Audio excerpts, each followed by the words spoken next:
Hello and welcome to our Sunday evening's edition of Arirang News. I'm Daniel Che here to provide you with the latest.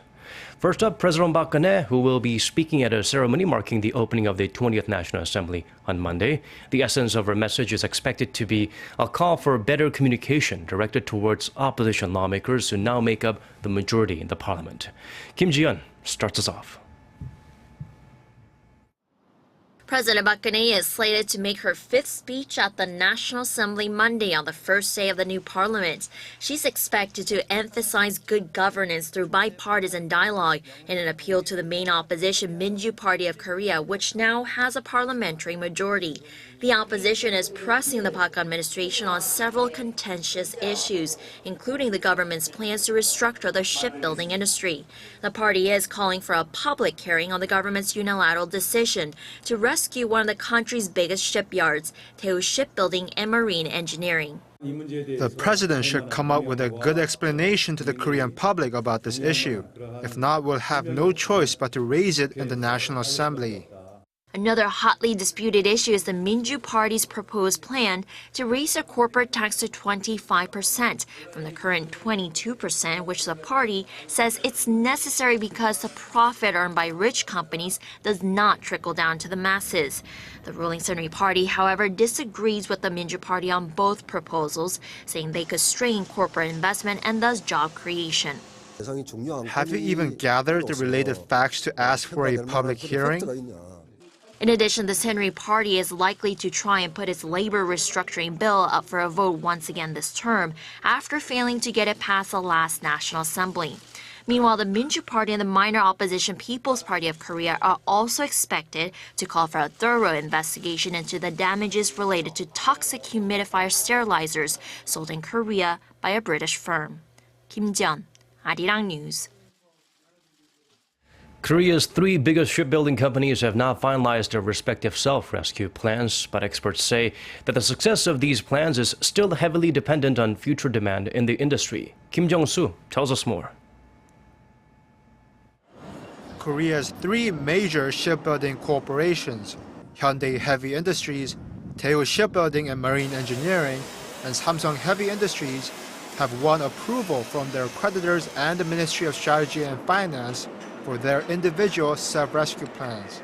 Hyundai Heavy's rescue plan is worth 3.5 trillion won, or $3 billion.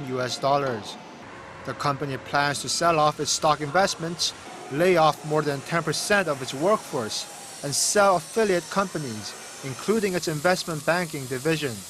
Daewoo Shipbuilding and Marine Engineering's rescue plan, worth $4.5 billion, will see the company sell off all 14 of its subsidiaries and reduce the number of operating docks from 7 to 5. Under Samsung Heavy Industries' $1.3 billion plan, the company will cut its workforce and sell off non-business assets, including the Samsung Hotel on Jeju Island. The three rescue plans, worth a combined $8.8 billion, are expected to help the companies regain their financial stability. But some experts say it is too early to determine whether the plans will actually work, as demand for new ships has been on a constant decline. Global ship orders have fallen to 77 ships for the first quarter of this year, which is a 71% drop compared to the same period last year. Domestic ship orders have fallen by an even greater gap of 94%. In light of such troubles, credit analysts have cautioned that continued sluggish demand could lead to an even more serious drop in the credit ratings of the three already struggling companies. Kim Jong-soo, Arirang News. Another sign that many of Korea's seemingly invincible business giants are all too mortal. More than 33% of the 1,042 subsidiaries of the nation's top 30 conglomerates are in hot water. According to data by Chaebol.com, as of fiscal year 2015, more than 350 of these subsidiaries recorded annual losses, while 311 had a debt-to-capital ratio that exceeded 200%. Leading the way with the greatest number of unproductive subsidiaries is Samsung Group, with 17 out of 44 fitting that bill.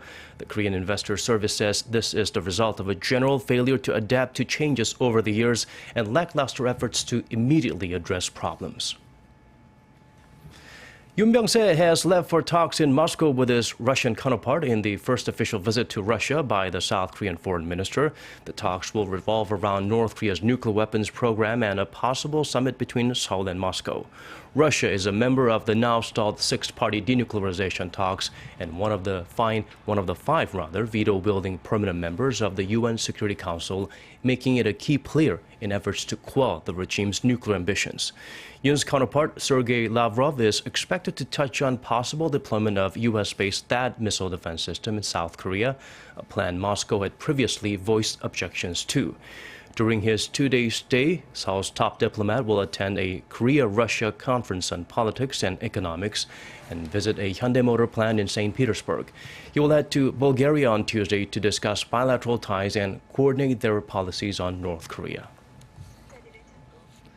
Chinese authorities have reportedly detained a suspected North Korean spy on allegations of smuggling. According to Japan's Yomiuri Shimbun, the arrest was made in early June in Dandong, a city next to the North Korean border. The authorities seized 30 million Chinese yuan, or about $4.5 million, and a number of gold bars found in the man's house. The exact charges have not been disclosed, but according to sources, they are most likely related to a ban on contraband, part of UN sanctions on North Korea. The arrest was made a few days after Ri Su-yong, the vice chairman of North Korea's ruling Workers' Party, returned to Pyongyang on June 2nd, following a rare meeting with Chinese President Xi Jinping. Marzuki Darusman says North Korea's dire human rights situation will not change unless the regime as a whole is overhauled. In an interview with Yonhap News on Sunday, the UN's human rights investigator said there has been subtle movement among working-class citizens there who have come to realize how ravaged their economy is. He added there are signs a new economic system could be formed as the people of Pyongyang continue to lose faith in Kim Jong-un's military-first policy.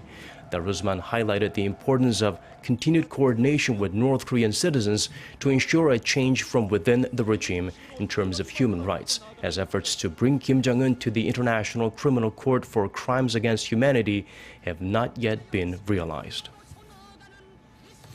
South Korea is extending a joint operation to crack down on illegal Chinese fishing in the Han River estuary. Authorities say there are still 10 Chinese fishing boats in the area, which means they will likely have to continue the two-day operation that started Friday. So far, they have seized a 50-ton Chinese boat and arrested 7 sailors. The crackdown targets Chinese boats illegally fishing in the neutral waters of the Han River estuary and involves the Navy, Coast Guard, and UN Command. Neither Korean nor foreign ships are allowed to enter the waters without prior consent from either of the two Koreas. Refrigerators and air conditioning. Life without them would be hard to imagine, but ancient techniques served many of the same purposes. Our Kim Mo-gyun shows us how the know-how from more than 1,000 years back still has practical applications today. Around 1,500 years ago, ancient Koreans created these hokbingo to store ice frozen during winter. These hokbingo were mostly tunnels dug deep underground. Their ceilings were built by stacking stones in an arch, and a hole was created at the top for ventilation. The round surface allows for good drainage, and its streamlined shape makes it easier for air to flow through. The structure itself is favorable in storing ice for a long period of time. Sometimes the ice remained frozen up to 6 months. Even when summer temperatures reached 32 degrees Celsius, the inner temperature of this hokbingo remained at 11.5 degrees. Recently, such advantages of the ancient icebox have merged with modern technology.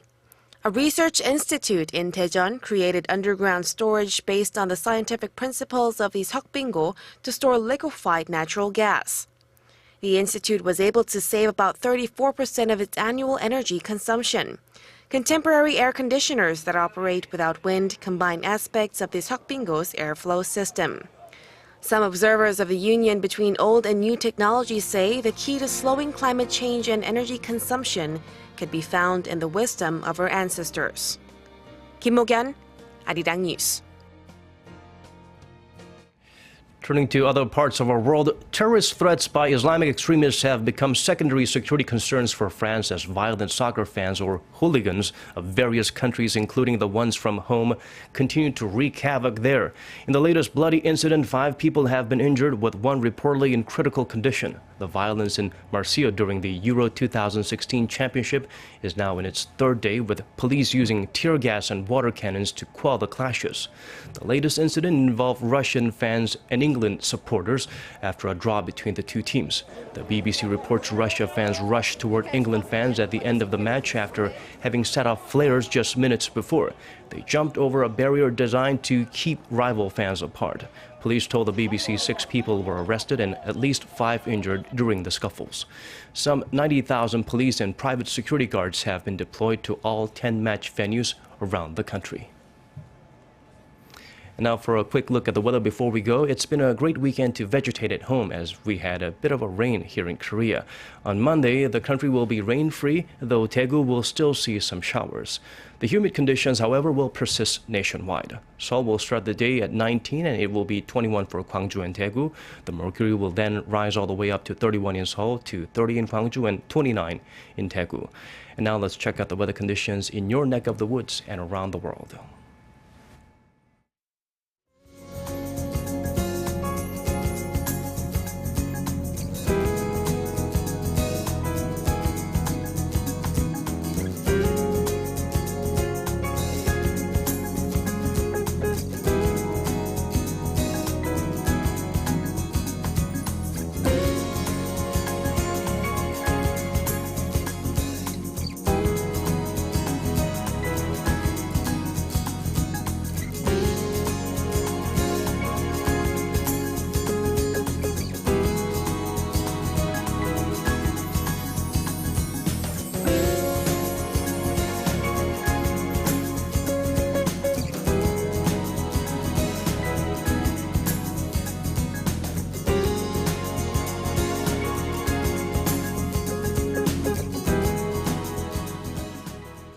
That's all we have for you at this hour. Do join us at 10 p.m. Korea time for more. Thanks for watching.